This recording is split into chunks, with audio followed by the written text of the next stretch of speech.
So, hi everyone, my name is Mujib and I am a 4th year medical student at Northwestern State Medical University. So, अभी मैं जा रहा हूँ मेरी practice के लिए, जो कि क्लिनिकल और नॉन क्लिनिकल दोनों तरह की है और ये इंटर्नशिप चल रही है। जैसा होता है ना कि छुट्टियाँ चल रही हैं, समर की हमारी प्रैक्टिस भी है, इसी दौरान हमारी इंटर्नशिप भी चल रही है। तो बहुत सारे बच्चे या जिन पेरेंट्स का ये होता है कि वैसे में MBBS करने के बाद, स्पेसिफिकली मैं सेंट पीटर्सबर्ग की बात कर रहा हूँ कि इंटर्नशिप होती है कि नहीं होती है। तो इंटर्नशिप इसमें इंक्लूड होती है और ये आपके जैसे ही आपका कोर्स चलता है उसी के साथ साथ चलती है। ये जो आपकी छुट्टियाँ होती हैं ना, उसमें जैसे अभी मेरी समर की छुट्टियाँ नहीं हुई हैं तो प्रैक्टिस चल रही है। इसमें मेरी 2 महीने की प्रैक्टिस है, हर साल 2 महीने की होती है। तो आप कैलकुलेट कर लीजिए, 6 साल तक 12 महीने हो जाएंगे, पूरी 1 साल की इंटर्नशिप ये हो जाएगी। तो अब मैं आपको ये दिखाऊंगा कि इंटर्नशिप या फिर इसको हम क्लिनिकल एंड नॉन क्लिनिकल भी बोल सकते हैं कि प्रैक्टिकल एक्सपोजर सेंट पीटर्सबर्ग में कैसा रहता है। तो अभी मैंने शायद पहले भी वीडियो में दिखाया था, मैं आपको सेंट पीटर्सबर्ग के लेनिनग्राद रीजन में लेकर जाऊंगा। वहाँ एक बहुत बड़ा हॉस्पिटल है, 1700 बेडेड हॉस्पिटल है। ये इन्होंने शहर को डिवाइड किया हुआ है, तो एक हिस्से के लिए है वो हॉस्पिटल। शायद हॉस्पिटल में मैं जो जाऊँगा क्लिनिकल के लिए मैं जाऊँगा, और नॉन क्लिनिकल शायद मेरा यूनिवर्सिटी में ही होगा, क्योंकि हमारी यूनिवर्सिटी में बहुत सारे डिपार्टमेंट्स और बहुत सारी बिल्डिंग्स ऐसी भी हैं जहाँ पढ़ाई भी होती है और वो खुद हॉस्पिटल भी है। सो वन मोर थिंग, मैं कोशिश करूँगा कि ये वीडियो 4-5 मिनट का ही रहे, ज़्यादा लंबा नहीं रहे, क्योंकि बस वही फुल वीडियो देखना नहीं चाहता। तो मैं कोशिश करूँगा कि आपको बहुत कम ड्यूरेशन में ज़्यादा से ज़्यादा इन्फॉर्मेशन दूँ। और मैं आपको एक चीज़ और बताऊँ, मैं जो रहता हूँ वो आउटसाइड वाले हॉस्टल में रहता हूँ। तो एक जो है यूनिवर्सिटी के अंदर जो आउटसाइड वाला हॉस्टल है ना, वो इधर है। ये आपको बिल्डिंग दिखाई दे रही है ना, इसके पीछे जो है वो मेरा हॉस्टल है, और मैं जो प्रैक्टिस के लिए जाऊँगा वो यहाँ जाऊँगा, इन बिल्डिंग्स के पीछे। सो हाय गाइस, जैसा कि मैंने बोला था ना, इस बिल्डिंग के पीछे मेरा हॉस्पिटल है।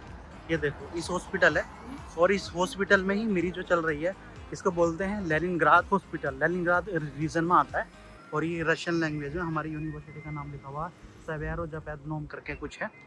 तो अच्छा एक्सपीरियंस रहने वाला है। ये हॉस्पिटल है, यही है 1700 बेडेड हॉस्पिटल। इसके अंदर ही जो है मेरी क्लासेस लगेंगी, इसी हॉस्पिटल के अंदर जो है मेरी प्रैक्टिस चलेगी। और इस हॉस्पिटल में बहुत सारे डिपार्टमेंट हैं। स्टोमेटोलॉजिया जिसको बोलते हैं, डेंटिस्ट बोलते हैं, ऑन्कोलॉजी डिपार्टमेंट होता है, न्यूरो डिपार्टमेंट होता है, and oncology, neurology, gastro, dermatology, हर एक वो है।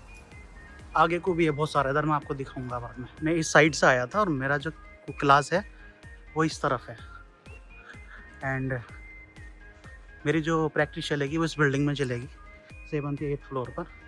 बहुत बड़ा हॉस्पिटल है ये जो है। ये ऑन्कोलॉजी का डिपार्टमेंट है, ऑन्कोलॉजी एंड न्यूरोलॉजी। सर्जरी में सर्जन बैठते हैं इधर। चलते हैं अंदर, दिखाता हूँ आपको कैसा एक्सपीरियंस रहने वाला है। सुबह के बज रहे हैं 7:30 और मैंने ले लिया एंट्री। और एंट्री लेने के बाद अभी एक्चुअली क्या है कि सुबह के 7:30 बज रहे हैं, तो रिसेप्शन पर ज़्यादा भीड़ भी नहीं है। इस साइड बैठते हैं स्टूडेंट, इस तरफ पेशेंट वगैरह। एंट्री ले ली, एंट्री लेने के बाद दिखाता हूँ हॉस्पिटल में कैसा एक्सपीरियंस रहता है। चलते हैं अभी सर्जरी के डिपार्टमेंट में, देखते हैं क्या क्या होता है।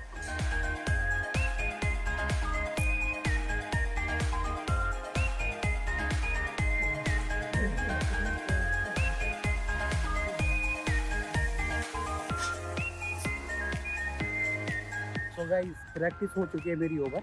एक्सपीरियंस की मैं बात करूँ तो बहुत अच्छा एक्सपीरियंस रहा। मैंने 1-2 वीडियो से क्लिप ली थी, वो मैं साइड में लगा दूंगा। सर्जरीज थी हमारी, एक लेप्रोस्कोपिक थी, सेकंड थी open surgery, and non clinical में तो आप जानते ही हो। तो यही सब कुछ था, मैं दिखा दूंगा उसको, क्योंकि देखो पर रूल्स एंड रेगुलेशन होते हैं तो अलाउ नहीं होता। फिर भी मैं कोशिश करूँगा 2-2 सेकंड या 10-5 सेकंड की मैं वीडियोज़ आपके लिए लगा दूँ। सो अगर मैं एक्सपीरियंस की बात करूँ, बहुत अच्छा एक्सपीरियंस इधर मेरा रहा है और रहने वाला भी है। आप लोग भी इधर आओगे जो बच्चे अपने MBBS यहाँ से करना चाहते हैं, north western state medical university से। तो अभी एडमिशन भी चल रहे हैं। अगर किसी को एडमिशन लेना है या कहीं किसी को कोई दिक्कत आ रही है, कंसल्टेंसी में कहीं कोई दिक्कत आ रही है, एक बार एक्चुअली क्या है कि यहाँ पर नॉर्थ वेस्टर्न में सिर्फ एक या दो ही ऑफिशियल कॉन्ट्रैक्टर हैं। बाकी जैसे इंडिया में लोग बैठे हुए हैं ना कि हम करवा देंगे और हम करवा देंगे, ऐसा कुछ भी नहीं है इधर। यहाँ पर सिर्फ 1 या 2 ही ऑफिशियल कॉन्ट्रैक्टर हैं। डीन किसी की नहीं सुनता, तो सिर्फ वो बच्चे की सुनता है। तो इस बात को आप ध्यान रखें। अगर आपको ये जानना है कि कौन ऑफिशियल कॉन्ट्रैक्टर है और कौन नहीं है, तो आप मुझसे पूछ सकते हैं, मैं मेरा नंबर डिस्क्रिप्शन में डाल दूँगा। और एक्सपीरियंस की बात करें तो बहुत अच्छा एक्सपीरियंस रहने वाला है।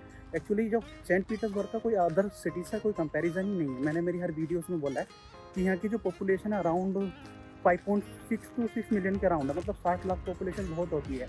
एंड ऑल्सो ये कल्चरल सिटी है, तो लोग इंग्लिश भी जानते हैं, तो आपका भी अच्छा एक्सपीरियंस रहने वाला है जैसा मेरा अच्छा एक्सपीरियंस रहा था।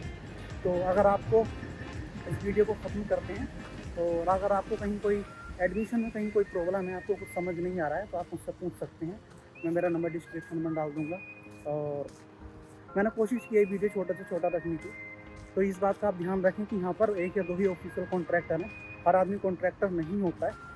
एक चीज़ और जो मैंने देखी है कि बहुत सारे कॉन्ट्रैक्टर इंडिया में कम फीस का लालच देते हैं बच्चों को कि हम कम फीस लेंगे। एक्चुअली वो कम फीस नहीं देते। जब आप एक बार उनके चुंगल में फंस जाते हो ना, तब वो आपसे हिडन चार्ज के नाम पर निकालते हैं कि एप्लीकेशन के नाम पर दो, ये दो, वो दो। तो ऐसा कुछ नहीं होता कि कोई कम चार्ज लेता है, सारे इक्वल चार्ज ही लेते हैं। मे बी जो कम बोलता है वो ज़्यादा ही लेता है, तो आप इस बात का थोड़ा ध्यान रखें। ठीक है, thank you so much for staying.